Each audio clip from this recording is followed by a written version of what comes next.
Hello, everyone. Welcome to our Community Listens mini refresher series. We've been hearing from alumni that are now finding themselves unexpectedly working from home, homeschooling, and/or becoming coworkers with their partners and spouses. And that this unique experience has brought about a lot of challenging, beautiful, frustrating, wonderful, confusing, and stressful moments. It also presents us with an opportunity to make a choice. What kind of message do we want to be sending in our homes right now? Welcome to this session's topic on reflective listening. Today we're going to do a quick refresher of the 5 different reflective listening skills we covered in class: attending behaviors, acknowledgments, door openers, silence, and reflective response, all of which are wrapped in empathy. Attending behavior is being fully present with the person. This includes things like making eye contact, leaning forward, essentially being all in the conversation.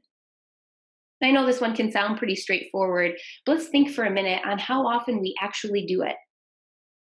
Just this week, I caught myself multitasking with dishes and walking around the house while my 11-year-old was trailing behind me trying to share something with me.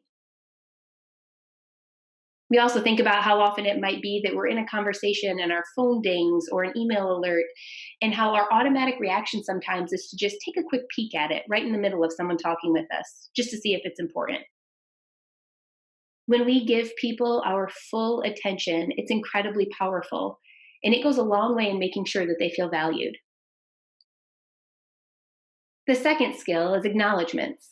And these can be both verbal and nonverbal cues letting the other person know that we are tuned in.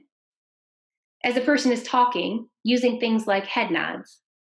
When they pause, you can add comments like, "Oh, that's interesting," or to let them know that you are tuned in to what they are saying. The third is door openers. Open-ended statements that encourage the other person to talk without hijacking the conversation. Not only is this a powerful tool in letting people feel heard, but they can also be used in place of some of our old defaults. The next time we may want to ask a question, jump into data mining that meets our need for information, we might say something like, "Tell me more about that."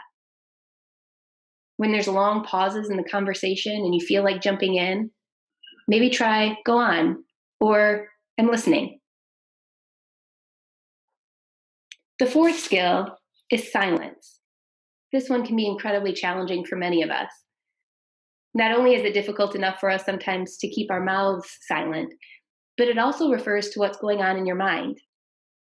If while a person is sharing things with us, we're thinking about the next thing on our to-do list, or what we're going to say when we respond, or a judgment about what that person is saying, it makes it really noisy internally and makes it difficult for us to hear what the person is really trying to say.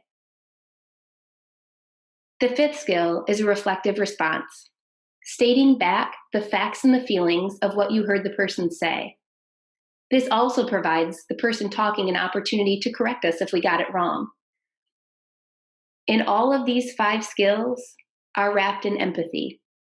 And as a reminder, empathy is seeing it as the person sees it and feeling it as the person feels it. And that empathetic connection creates some really strong bonds. As we go through the day, we want to be aware of which of these skills we're using. Truly listening to those around us is a powerful way for us to connect and lets people know that we value them. And that's a great message to send. And after all, we are the message. Thank you for listening to this session of our Community Listens mini refresher series.